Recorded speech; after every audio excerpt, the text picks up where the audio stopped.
کیا لوگ یہ خیال کیے ہوئے ہیں کہ صرف یہ کہنے سے کہ ہم ایمان لے آئے چھوڑ دیے جائیں گے اور ان کی آزمائش نہیں کی جائے گی؟ اور جو لوگ ان سے پہلے ہو چکے ہیں ہم نے ان کو بھی آزمایا تھا اور ان کو بھی آزمائیں گے، سو اللہ ان کو ضرور معلوم کرے گا جو اپنے ایمان میں سچے ہیں اور ان کو بھی جو جھوٹے ہیں۔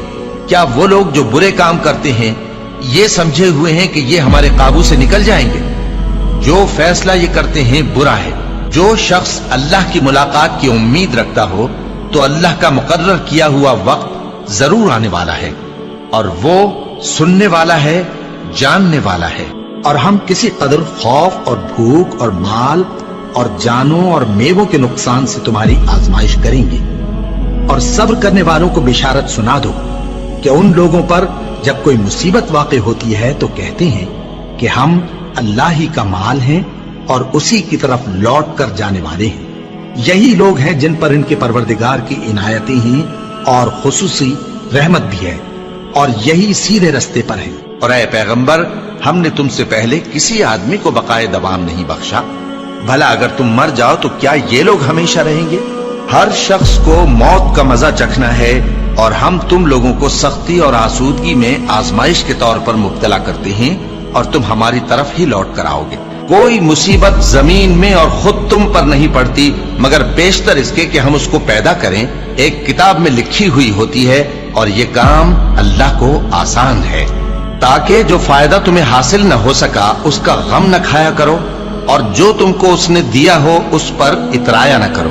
اور اللہ کسی اترانے اور شیخی بگارنے والے کو دوست نہیں رکھتا، اور ہم نے تمہیں ایک دوسرے کے لیے آزمائش بنایا، کیا تم لوگ صبر کرو گے؟ اور تمہارا پروردگار تو دیکھنے والا ہے۔ اے اہل ایمان، تمہارے مال و جان میں تمہاری آزمائش ضرور کی جائے گی، اور تم اہل کتاب سے اور ان لوگوں سے جو مشرک ہیں بہت سی ایذا کی باتیں سنو گے، تو اگر صبر اور پرہیزگاری کرتے رہو گے تو یہ بڑی ہمت کے کام ہے۔ کیا یہ دیکھتے نہیں کہ یہ ہر سال ایک یا دو بار بلا میں پھنسا دیے جاتے ہیں، پھر بھی توبہ نہیں کرتے اور نہ نصیحت حاصل کرتے ہیں؟ اور جو مصیبت تم پر واقع ہوتی ہے سو تمہارے اپنے کرتوتوں سے، اور وہ بہت سے گناہ تو معاف کر دیتا ہے۔ اور تم زمین میں اللہ کو عاجز نہیں کر سکتے، اور اللہ کے سوا نہ تمہارا کوئی دوست ہے اور نہ مددگار۔ کیا تم یہ خیال کرتے ہو کہ یوں ہی بہشت میں داخل ہو جاؤ گے؟ اور ابھی تم کو پہلے لوگوں کی سی مشکلیں تو پیش آئی ہی نہیں، ان کو بڑی بڑی سختیاں اور تکلیفیں پہنچیں، اور وہ صعوبتوں میں ہلا ہلا دیے گئے، یہاں تک کہ پیغمبر اور مومن لوگ جو ان کے ساتھ تھے سب پکار اٹھے کہ کب اللہ کی مدد آئے گی۔ دیکھو، اللہ کی مدد ان قریب آیا چاہتی ہے۔ اللہ کسی شخص کو اس کی طاقت سے زیادہ کا ذمہ دار نہیں بناتا۔ اچھے کام کرے گا تو اس کو ان کا فائدہ ملے گا، برے کرے گا تو اسے ان کا نقصان پہنچے گا۔ اے پروردگار، اگر ہم سے بھول یا چوک ہو گئی ہو تو ہم سے مواخذہ نہ کیجو۔ اے پروردگار، ہم پر ایسا بوجھ نہ ڈالیو جیسا تو نے ہم سے پہلے لوگوں پر ڈالا تھا۔